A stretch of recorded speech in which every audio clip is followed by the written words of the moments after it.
Salve fratres, welcome back into the jungle of Protestantism.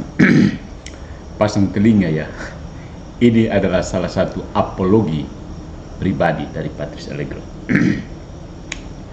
Ya, Patrice Allegro adalah seorang Katolik dan selalu getol mengajarkan ajaran Katolik, tapi seringkali dibantah oleh teman-teman Protestan yang berada dalam posisi lawan. Ya, karena mereka itu kan sejak semula itu anti tradisi, anti gereja, anti kitab suci, anti sakramen, anti semua. Anti Paus, anti Maria, anti Patrice Allegro ujung-ujungnya. Nah, ketika saya banyak bicara dan banyak teman-teman Protestan yang datang yang Patrice Allegro jangan omong doang, kasih data. Atau debat, atau minta data. Data. Saya sering bertanya, apa data yang dimaksud? Maka pada kesempatan ini hari raya tubuh dan darah Kristus, yaitu ketika di mana gereja Katolik merayakan kehadiran nyata Tuhan kita Yesus Kristus di dalam sakramen Ekaristi, saya akan menunjukkan data terbaru paling valid. Data ini valid dan paling update. Apa data itu? Saya akan menunjukkan bahwa Protestantisme dalam dirinya sendiri adalah sistem yang inkonsisten secara internal. Ya. Nah, dengan beban inkonsistensi internal ini, Protestantisme akan rubuh dengan sendiri. Manakah data tersebut? Silahkan menonton video terbaru dari Ibadat Protestan yang diupload ke sosial media. Ya, ini kan sudah jadi media ruang publik. Video tersebut berjudul, saya cari judulnya dulu. Silahkan. Ini data yang terbaru, valid, update, up to date, dan asli. Tidak ada ini. Silahkan nonton sendiri.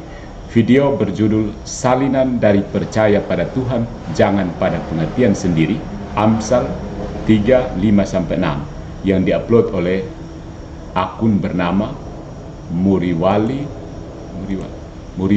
Yanto Matalu GKKGR.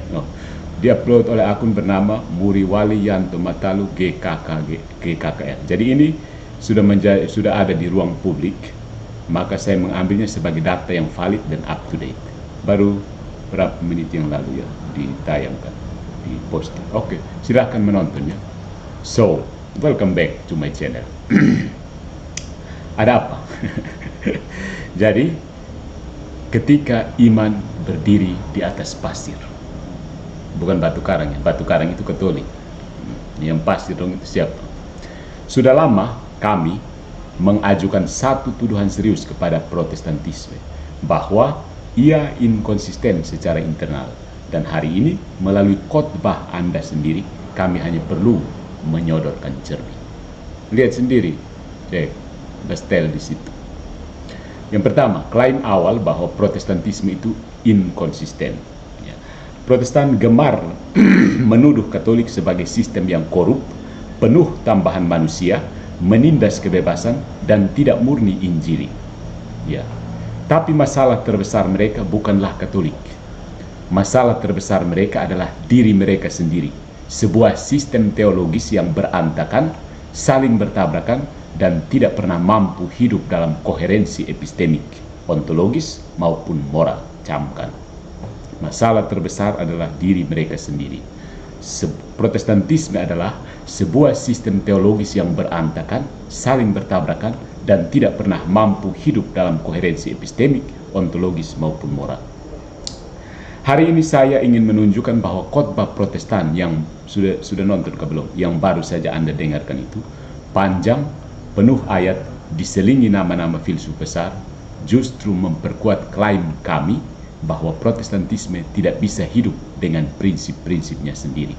Dia hanya tampak kokoh sejauh dia menyerap apa yang bukan miliknya.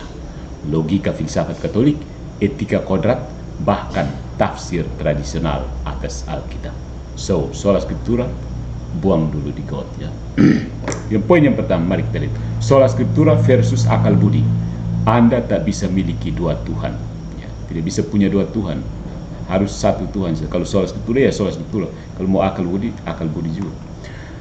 Khotbah yang ada dalam video tersebut dengan lantang berkata, jangan bersandar kepada pengertianmu sendiri. Tapi dalam 10 menit kemudian, pembicara justru memamerkan kebolehan akal budi. mengutip Plato, Aristoteles, hukum logika, hukum gravitasi, dan filsafat moral, lalu menggunakannya sebagai bukti bahwa firman Tuhan itu masuk akal. Maaf, ini bukan iman, ini adalah taktik apologetika tambal sulam. Pertanyaan logisnya, jika satu-satunya otoritas adalah Alkitab, kenapa Anda sibuk mengutip filsafat Yunani? Bukankah itu pengertian manusia?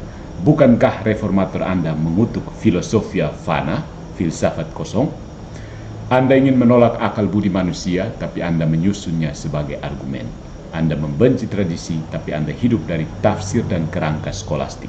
Anda menyebut Katolik menambahi Alkitab, tapi Anda membangun sistem dengan lem dan benang kusut filsafat yang Anda kutip setengah-setengah. Poin yang kedua, total depravity versus tuntutan etis. Di mana konsistensimu? Jika manusia itu rusak total dalam pikiran, kehendak, dan rasa, mengapa khotbah ini penuh tuntutan moral, logika, dan etos kerja? Apakah manusia berdosa mampu hidup lurus? Kalau tidak bisa, kenapa Anda tuntut? Kalau bisa, untuk apa keselamatan cuma lewat iman? Reformasi berkata, soli Deo gloria, hanya Tuhan yang memampukan. Tapi di sini Anda menyerukan kerja keras, berpikir jernih, memilih pacar dengan hikmat, menyusun skripsi sendiri. Bukankah itu contradictio interminis dengan tesis manusia tidak mampu melakukan kehendak baik? Anda tak sadar telah mengganti sola gratia menjadi semi-pelagianisme etis. Percaya Tuhan, kemudian hidup jadi lebih berbobot. Hidup lurus, jalan diberkati. Jujur, hidup jadi beda kelas. Kalau ini bukan Injil moralistik, lalu apa namanya? Coba renungkan baik-baik. Poin yang ketiga, ada penolakan terhadap tradisi versus ketergantungan pada sistem. Khotbah ini menyindir gereja-gereja karismatik yang joget-joget dan lucu-lucuan, namun tidak sadar bahwa dirinya sendiri tergantung pada struktur liturgi yang tidak ditemukan secara eksplisit dalam Alkitab.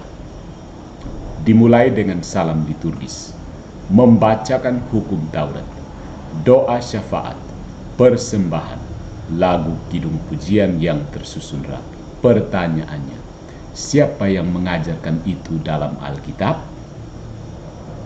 Mana ayatnya?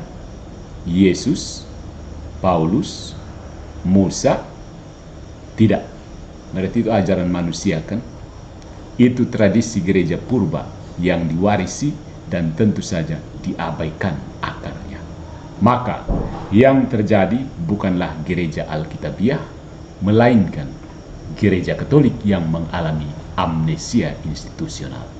Ya, Protestan itu saya kan sudah bilang, Protestan itu sejatinya, esensinya itu gereja Katolik yang mengalami amnesia institusional, lupa diri, tidak tahu diri, begitu. Poin yang keempat, fondasi yang runtuh. Protestantisme tidak tahan beban, jelas tidak tahan. Jadi khotbah yang kalian dengarkan, sudah dengar ke belum? Mencoba membangun satu hal yang megah, iman yang rasional, iman yang berserah, iman yang aktif. Tapi fondasinya retak di mana-mana. Yang pertama, sola scriptura, tapi pakai filsafat. Sudah bayangkan bagaimana nanti pembelaannya? Sola scriptura, tapi pakai filsafat. Siapa yang menentukan bahwa filsafat itu cocok dengan Alkitab? Alkitab tidak menyebut filsafat Yunani. Alkitab tidak menyebut Plato, Socrates, Aristoteles. Lalu siapa yang menentukan bahwa kita bisa ambil itu? Diri sendiri, bukan? Kemudian total depravity, tapi puji akal budi. Ya. Kemudian semua berdasarkan iman, tapi akhirnya menyerukan moralitas duniawi. Anti Katolik, tapi pakai bentuk dan isi Katolik. Bentuk ibaratnya itu ibarat Katolik. Jadi tanya jujur, kalau fondasimu sendiri kamu langgar, kamu itu sebenarnya berdiri di atas apa sih? Itu pertanyaan dari Patrice Allegro untuk semua orang Kristen. Saya tidak menyasar pribadi-pribadi yang ada dalam video tersebut. Itu saya ambil sebagai dokumen publik ya. Video tersebut adalah dokumen publik yang bisa ditanggapi oleh siapa saja. Nah, sebagai penutup, saudara-saudariku, saatnya mengakui. Time to submit. Jika hari ini Anda masih berkata bahwa Protestantisme adalah iman murni yang koheren, saya hanya akan menunjukkan khotbah Anda sendiri dan bertanya, dengan standar Anda sendiri, Anda telah gagal. Maka kami katakan, kami Katolik, dan kami tidak takut akal budi. Kami tidak takut tradisi. Kami tidak menolak moralitas kodrat. Kami hidup dalam iman yang rasional, teruji, dan koheren. Kami tidak perlu menyebut kebenaran sebagai omong kosong hanya karena dia tidak tertulis secara literal. Karena kami tahu veritas non timet tempus. Kebenaran tidak takut dengan waktu. Terima kasih sudah menyimak. Bagikan kepada sesama orang yang merasa. Bagikan kepada teman, sahabat, kenalan yang mengaku percaya kepada Kristus, sang jalan kebenaran dan kehidupan.